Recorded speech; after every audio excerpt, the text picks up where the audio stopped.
All right, so let's review project lists. Let's start off with that, right? Yep. So we, Jay, myself, Mary, and Anita have met a couple of times for budget-related stuff. We've also been talking about ARPA funding, and so part of what we would like to do this evening is review some of the kind of advance requests that we would have that we would be looking to fund in the shorter term. Other projects available for the subset of funding that we have left. So part of that is due to us wanting to make sure that we can hit timelines. There's a school project that both the town side and the school side would like to push sooner rather than later so that we can get that project established and going. There's a couple of other things. We also will talk later in the meeting about affordable housing, I think, so I won't delve into that at the current time.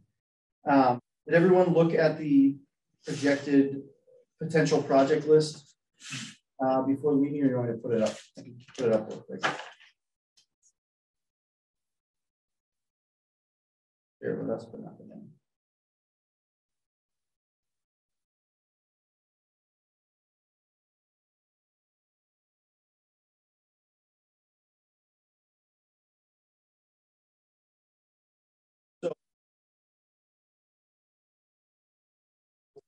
About a couple of things on their side of the house. One being that back replacement and upgrade. So that project is roughly under two. The reason we've left it in here at the $2.5 million original placeholder is quite frankly concerns with costs, since we've done the initial funding look and what it could be today. We know that pricing has been extremely unstable.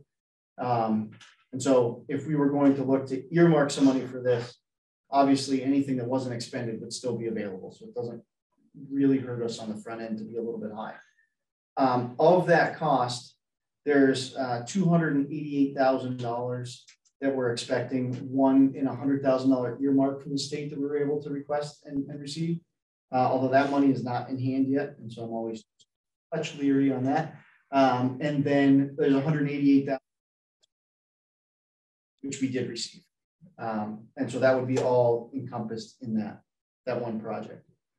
We're also looking at public school nursing cost offset. So when we were building the budget, we looked for things that we could potentially request ARPA for that are truly related to COVID. And one of the larger impacts that we saw that was you could pull out of the budget was nursing. And so what we'd like to propose as we look at this is up to $600,000 over the next 2 years to offset nursing costs for the school system. So it would be, roughly 3 and 3-ish. Yes, and just to be clear, if you weren't, this would simply be if we had another big surge and we had to go back to all of what if we need to hire nursing, hire assistants, all of that, we have somewhere to go in terms of that funding. So my hope is that we won't have to spend a cent of this. Right. And then where would it go? It would stay in this program. Reallocate. Yep. Just reallocated to something else. These in the pool. So this is all. So it stayed for 2 years. And what? How much time do we have for all this? Well, we would know under the to do it. So what we were talking about doing was again carving out like an earmark, so that money is held a little bit to the side as we look at other projects, knowing that that money would potentially be online should we be able to reduce our nursing staff prior to when that.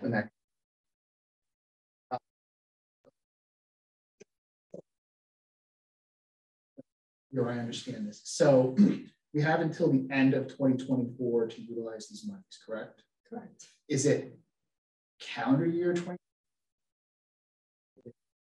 FY24? I believe it's December 31st, 2024. Okay. All right. So that's basically just under 2 years from now, those monies would have to be spent. Right. It has to be spent. It's not encumbered.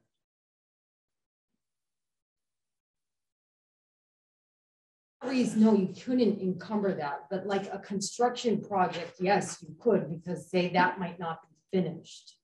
I believe you have until fiscal 2026 to complete your projects. Okay, that's good enough. And I would think, and we're going to get into this a little bit later, I would think that if we were close to that, and obviously, you know, Jennifer and Nicole can set me straight if I'm out of line here, but we could, in theory, if we were getting close to that deadline, we could probably sweep that in as, you know, lost revenue.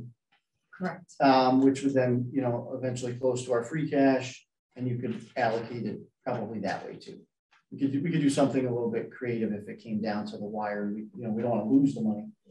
We could do it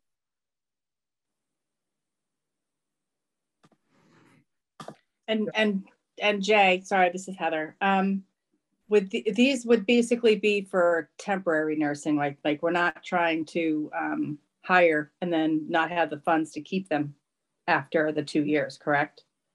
Correct. So for FY23, so starting in the fall, our plan right now is to go back to our pre-COVID nursing staffing levels. So we would only dip into this money if things change significantly for the worse next year or the year after. Okay, makes sense. And I have a follow-up question as well. So how many FTEs is that?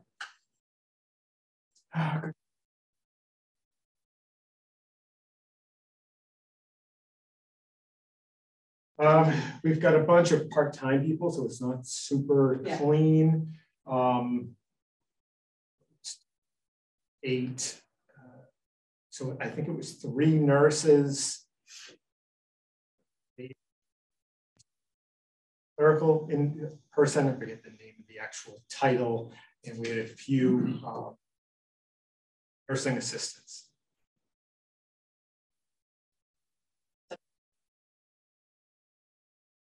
Dollar number on potentially for the next 2 years increasing by those same numbers? Yep, we simply took what we spent this past year on additional nursing, not all of our nursing, but the additional around 300,000.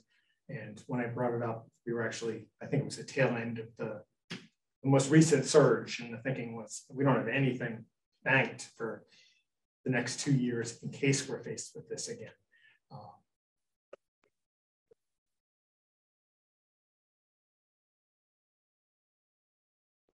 else on that before I move on? We can obviously, I mean, it's an open discussion, so we can obviously circle back with other questions.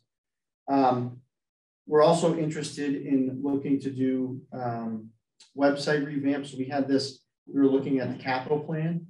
And this was something that we believe could be funded through ARPA funds. And so this is redoing our website and then adding an accessibility component, because we've recognized that we have some major accessibility issues on our current platform. And the cost of that is roughly $50,000. And lastly, MS4 stormwater permit compliance project. So this is a project that we're looking at. This is the phosphorus project, correct? Yeah. Over on Adams, right? Well, it's Axtell,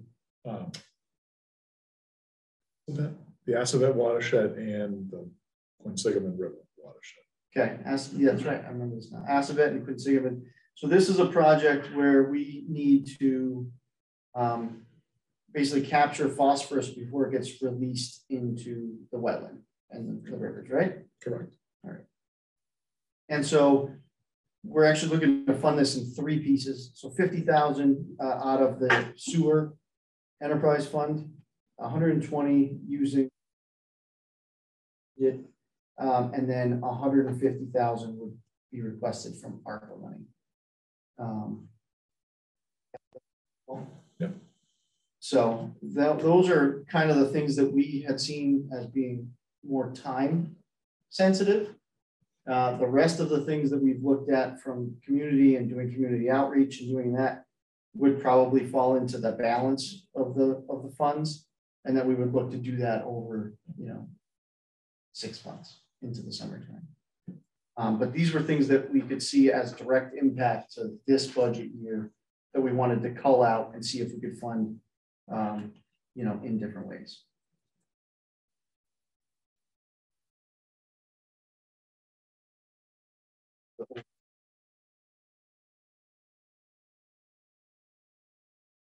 Left then, like over about like 2 2 million? 2.2.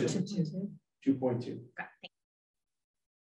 Sorry, can I just ask one more question on so I appreciate that the DPW, your approach to the funding, not just the ARPA. So with the HVAC, was there anything, any contribution from the schools? Was there anything in the budget for it? Grant funding. So we went after 2 grants. So those are the ones you said, the 288. Yeah, exactly. And so then the rest of that, I'm sorry, Jay, if I'm speaking for you, but the rest of the balance was going to be in what's called an ESCO, which is an energy service contract, essentially. It's chapter 25A, if I remember correctly, of the Mass General Laws. But essentially what it is we're offsetting some of the cost of the project with the savings that you get in energy efficiency, bonding the rest. So rather than go out and borrow that money out of the general fund. So that was the plan to borrow the 2. That was, yeah. And so again, looking at this budget year, if we don't have to bond for that, that saves us. So there's nothing that we voted on in previous budgets even to contribute to this? No, not at all. No. Okay. Yep. Yeah. I do funds that can go towards it. I think I emailed Anita and I think it's like roughly $28,000. No magic bullets to be found in the budget process when we were working on this. This for transparency, the HVAC project, while it's a big nut, you know, I think in my first month, Jay and I started talking about this project and how we're going to get it done. And obviously the original intent was to, you know, bond for that money and start that project this spring. But with the ARPA money coming online and, you know, HVAC being an eligible component of the ARPA monies, it seemed like a great way to not take on additional debt. Considerable debt load right now.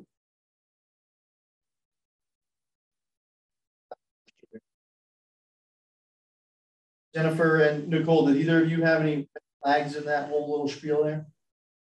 I just a little bit on the revenue replacement, but we can talk about that when we get to it. I mean, I think we can do what you want to do. It's just a little bit different mechanism that you have to do it, but we can talk about that when we get to the revenue piece.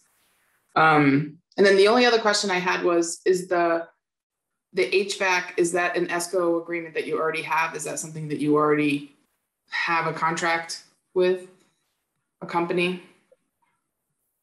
We don't have a signed contract. It would obviously be dependent on if we're able to utilize these funds or not, but yeah, we are ready to go.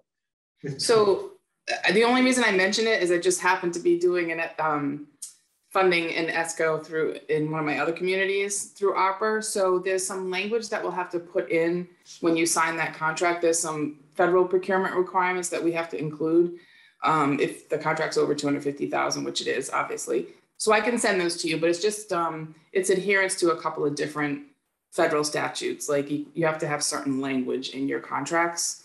So rather than, like my other community already signed it, so they have to do a contract amendment, but we can get it to you. I'll get it to you tonight. And that way you'll have it.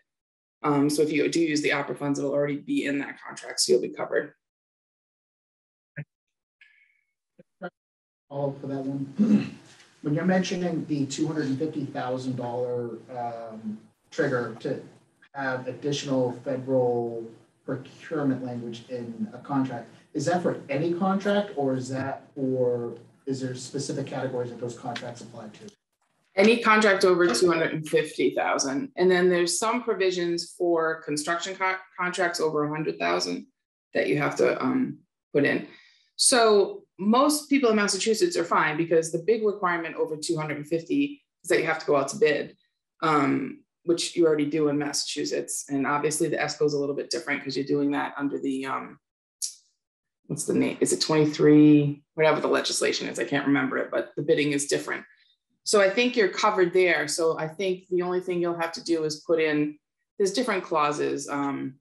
There's like equal opportunity, adherence with like the Clean Water Act and Federal Water Pollution Control Act. There's just a couple of forms that you have to make sure you include. And I'll get those to you. They're pretty simple. We have the language for you. I remember correctly, Jennifer, that's the thing with any use, anytime you're using federal dollars, that language has to go into a contract, not just ARPA related. Right. Anytime you're using federal funds. Yep.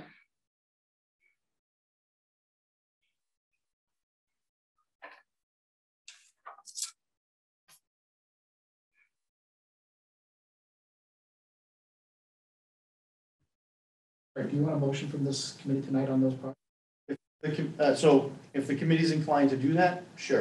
If the committee's not, we can, wait till the next meeting. The only part of this that's looking like it, the faster we do it, the better would be the HVAC for the schools, so that we can get things lined up to do hopefully the vast majority of the work over the summertime when the building's vacant. And we also are a little concerned with supply chain issues and what might potentially hang us up that we can't foresee. I motion to approve the project timeline that has direct impact to this budget, to recommend to the select board that we fund with ARPA funding as presented. A long motion. Do I have a second? A second? Motion made and seconded. Any discussion on the motion? Again, this is just recommending the approval of this. If there isn't, all by roll call, please.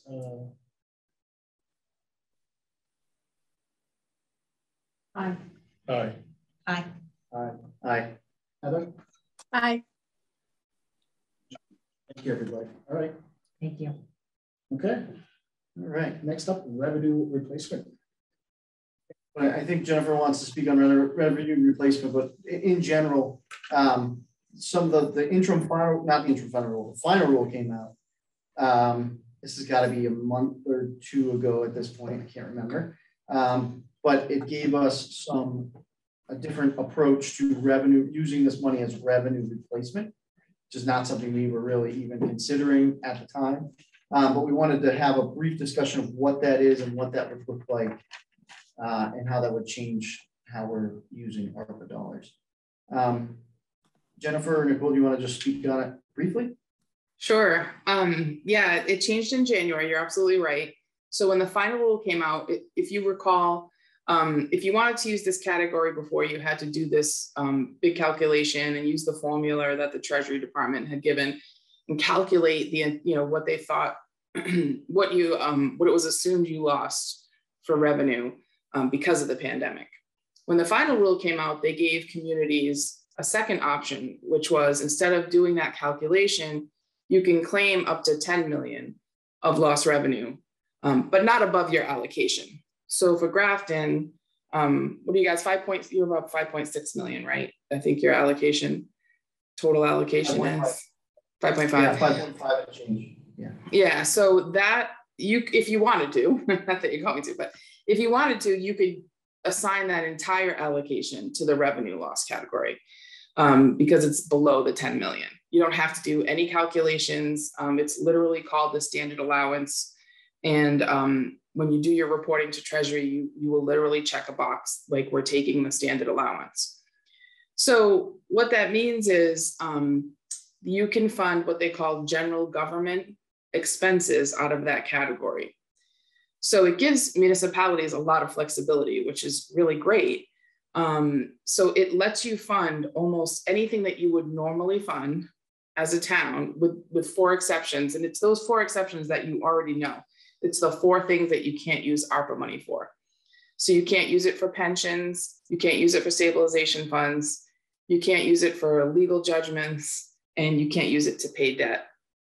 But almost anything else that you would normally fund things from, like in your budget, you could fund it from. So if it doesn't fit into, say, the infrastructure category or the health category or the premium pay category, you can fund it under this general government expense category.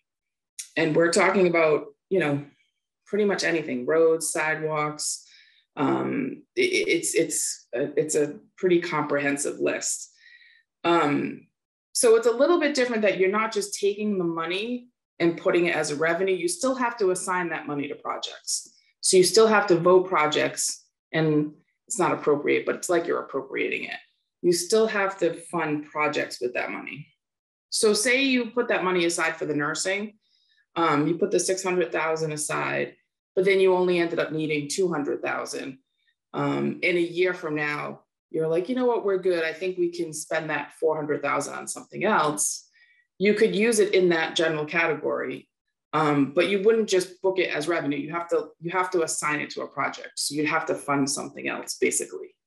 But it's nice. I mean, it gives you a lot of flexibility, which is great. Sometimes, although now you probably have 500 projects that you want to do. Yeah, because now pretty much everything's eligible except for those 4 categories. That opens up the door quite a bit. It really does. Yeah.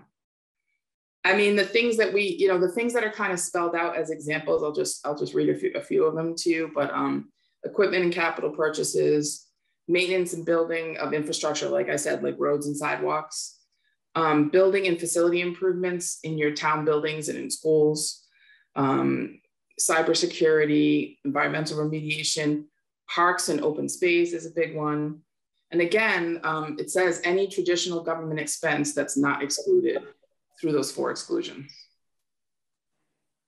So Jennifer, can you confirm that this money, like, so, because obviously the 600, we're sort of, I mean, in other examples that we're not quite sure if we do or don't need it. What's the timeline? I wasn't sure if we all, if that was determined, if that was finalized a couple minutes ago. What is do you have to have a signed contract by a certain date? Do you have to have it spent and out the door by a certain date? Like, when do you actually, what's the timeline? So you have to have it, they call it obligated. You have to have it obligated by December 31st, 2024. And that's exactly what you said. It has to be in a signed contract, or in a purchase order encumbered. But it doesn't have to be spent until 2026.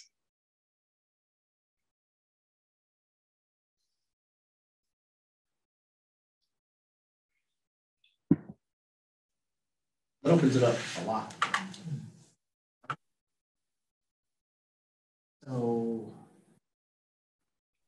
$7,000 for the use in case you need nurses. Okay, we know that there could potentially be a need there, but let's say we use 150,000. Because it seems like they're sort of backing off, like that any of these projects have to do with COVID. Yeah, let me just finish. Sorry. Could you hear me?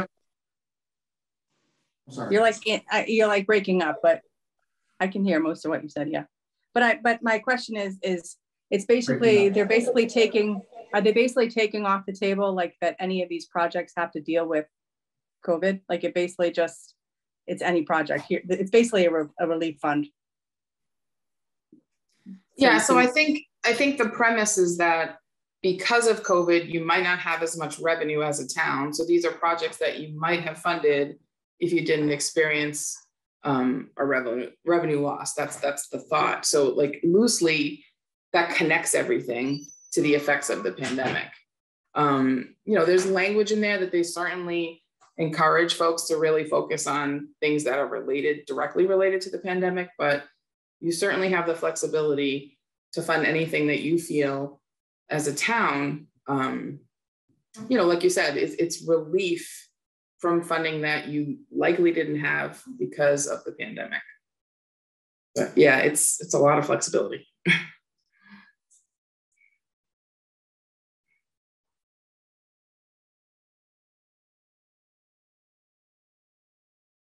I already know my answer. Okay. Sorry. Thank you.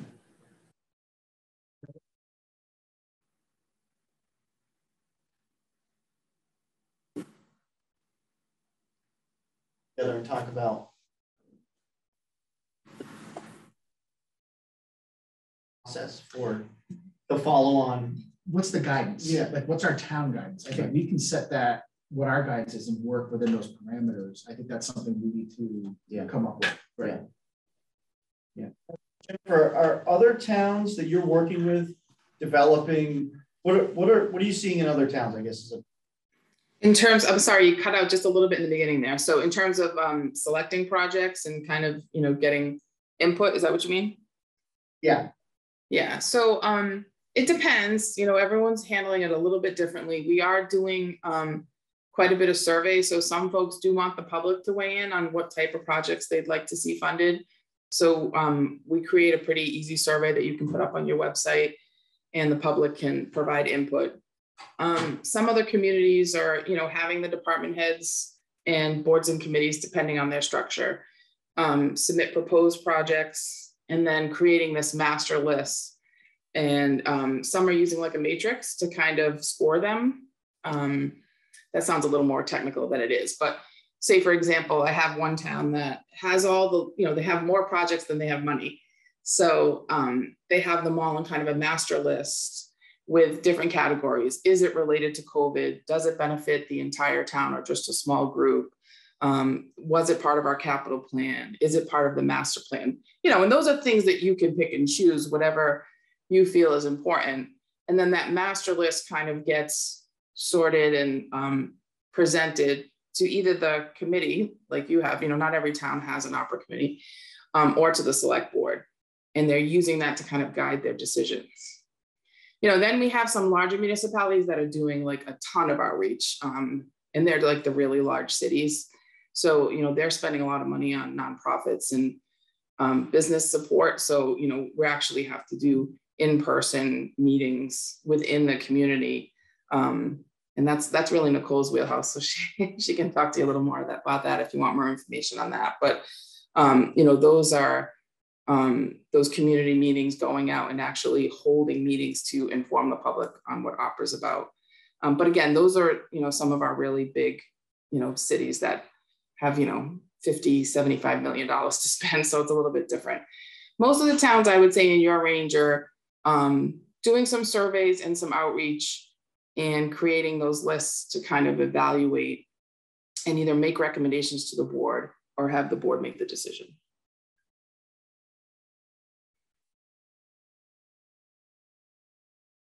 I think we have discussed that we were going to do some outreach meetings, some in-person meetings and surveys and so on and so forth. I would really like to see something go out. Yeah. Just to collect some data from the community. Maybe there's something on there that someone will recommend that we aren't even thinking about. I always think like our best intentions is this is what we think, but it would be good, I think, to do that. Yeah. So maybe we could look at, maybe if you could send over what you've been using for outreach, and then we can send it out to the group and then obviously get back together and discuss what's going to be on there.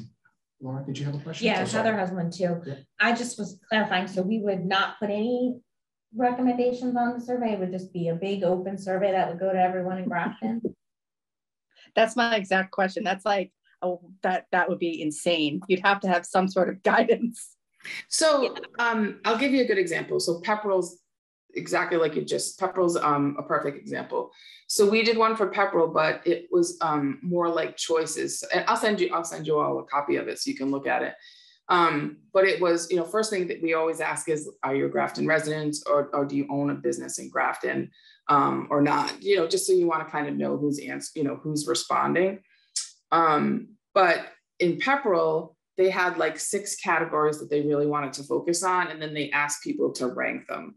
And then they had some proposed projects, and they kept it kind of general, but they wanted people in the community to weigh in on what they thought was the most important, and kind of rank them. So you could do something like that. And, we do have ones that are very open-ended, but I agree with you. I mean, that can kind of, not everyone really understands what the funds are for. So I think, you could have folks thinking they're being helpful and suggesting things that you actually wouldn't want to use the money on. So you can kind of, you can narrow it down for folks and we can tailor it a little bit for you. Yeah, and I think cost, sorry. No, go right ahead. Just gonna say, I think sometimes knowing what things cost help too. Yep. Because people be like, I want, my road fixed and yeah, whatever. So just some sort of parameters, I think. Yep. I like getting all the feedback, but it needs to be reasonable. Otherwise, people are gonna be angry that they weren't heard. Yeah. They want their road fixed or whatever. You know, sidewalks is a perfect example, right? I mean, everybody wants sidewalks, but they don't realize how expensive it is. So, I mean, you could spend your remaining $2 million on sidewalks probably pretty easily, but so that's a perfect example. You're right. You have to kind of let people know how much some of the proposed projects, you know, even if it's just a ballpark, how much they would cost. Categories, for example, not necessarily knowing the cost, but let's say, you know, like for me, I'm thinking priority, like community grants or business support versus, you know, say first responder pay, parks and open space. You could just do broad categories like that. Projects without it getting too crazy. Right. I think you'd be surprised that unfortunately not as many people respond to these things as you would think. Oh, no. I was quite involved with at the Upton Street, the little groups up there. We met and there was 5 of us. Yeah, it's always quite alarming how Unfortunately. everybody wants to say, and then you say, okay, what do you want to do? I mean, unless this group has a specific, you know, we come up with a specific thing that we maybe more general. Or when They you might not include roads.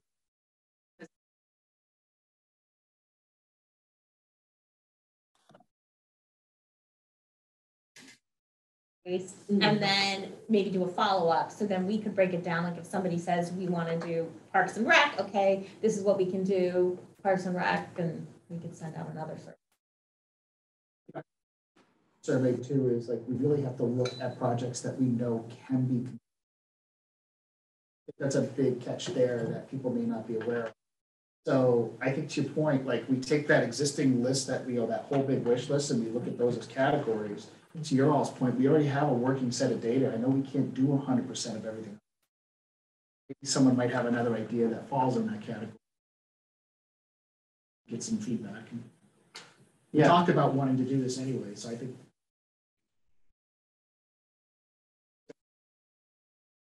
You know, these were kind of municipally driven projects that we know are on the horizon that we don't really have a good funding source for, and you know, need a more time-sensitive approach.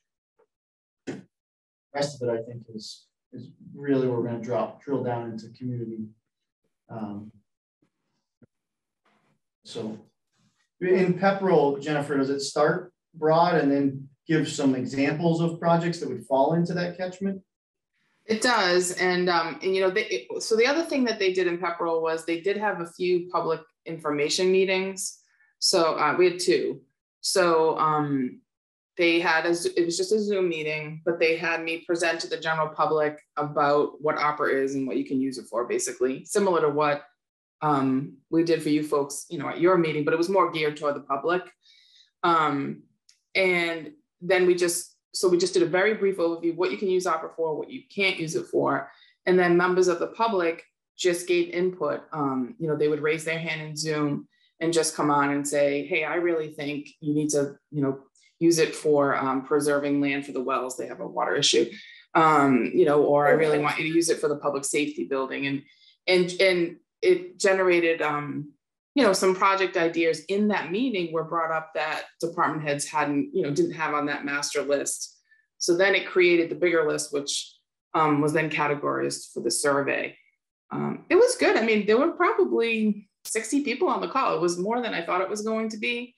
You know, they did publicize it quite a bit. So, I mean, that's another approach you could do if you wanted to do kind of a public outreach session. We do, you know, we can set it up either on your existing webpage, or we can point to a page for you. So that in addition to the survey, there's like an ARPA website that kind of gives some background for folks too. But we'll send you a few examples and you can, you know, just let us know what you prefer. I think that would be great. I think it, not reinventing the wheel, but also tailoring it into what we're looking for here. I like that idea. And then you can let them know that there'll be a survey in the upcoming weeks, you know, on the Grafton website.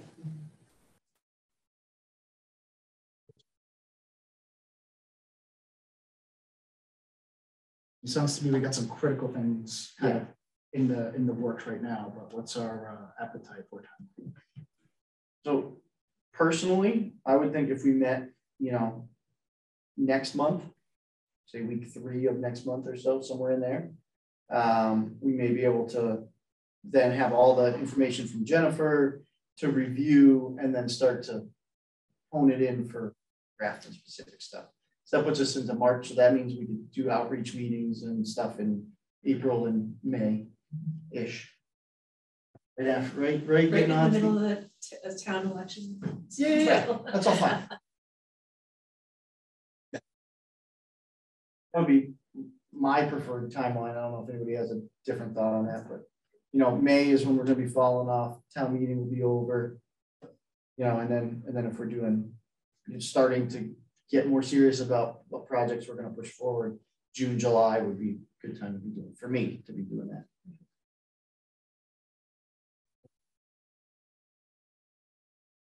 So from March 21st, that Monday, 6 p.m., 5 p.m. What's everyone's appetite? 5 I works like for 5. me. Good for you. Is it- I love the 5 o'clock meeting. Jay, I know you've got the Figured longest you guys commute are here, working. but Good. five's okay? That's great. Thanks for moving it to 5 for us. Yeah, thank you. Appreciate Yeah, it. of course. Jennifer and Nicole, does that look okay on your schedule for now? If we want to have you come in and help us work through that? Yeah, let me just double check. You said the 21st, right? Will that be at 5 p.m. as well? Yes. Yes, correct. Sorry, my calendar is being clunky. That works for me. We have a meeting earlier in the day, right, Nicole? But that's in the afternoon, right? An outreach Yeah, meeting. that's at 1. So we Okay. should be able to. Yeah, we're good.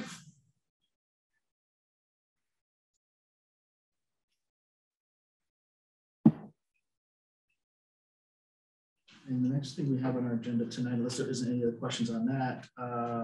So I got requested to ask about use of ARPA for affordable housing trusts and affordable housing projects.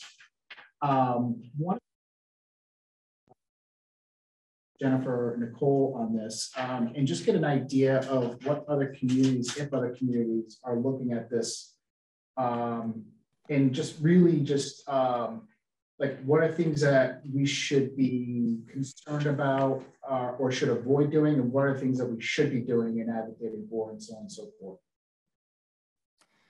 So I have 2 communities that have used it, well, have talked about using it for affordable housing trusts. So Townsend is doing it, and they the way theirs is set up, it's a transfer. So they're actually going to appropriate money from ARPA and send it to their trust. Pepperell was looking at it, but because theirs is set up like a savings account, there was a determination that it probably wasn't a good idea to use ARPA funds for it. It could be restricted. So I think we'd have to look at how your housing trust is set up just to make sure you could do it. You know, I'm happy to do that for you if you want. So this is just our trust and the bylaws and what MGLs they apply to? Yeah. Okay. I could take a look at it. I mean, if it's set up similar to Townsend, you're probably fine. Pepperell was a little unique for some reason. They had some language in there that kind of prevented them. It kind of slid them into the category of almost like a reserve fund. So they chose not to do it. It was just a little tricky for them. But I can look at it for you if you'd like.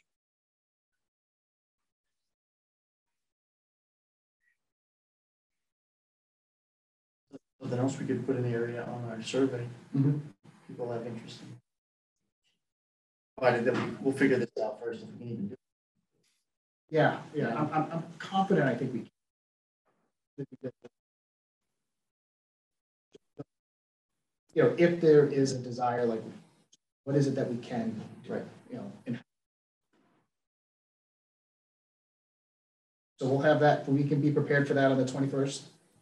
Sure.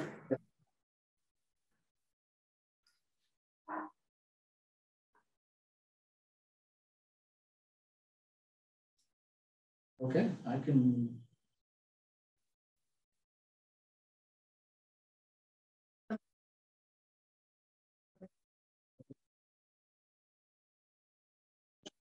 Oh, Heather, have a great one. Good night. Good night. Thank you. Thank you.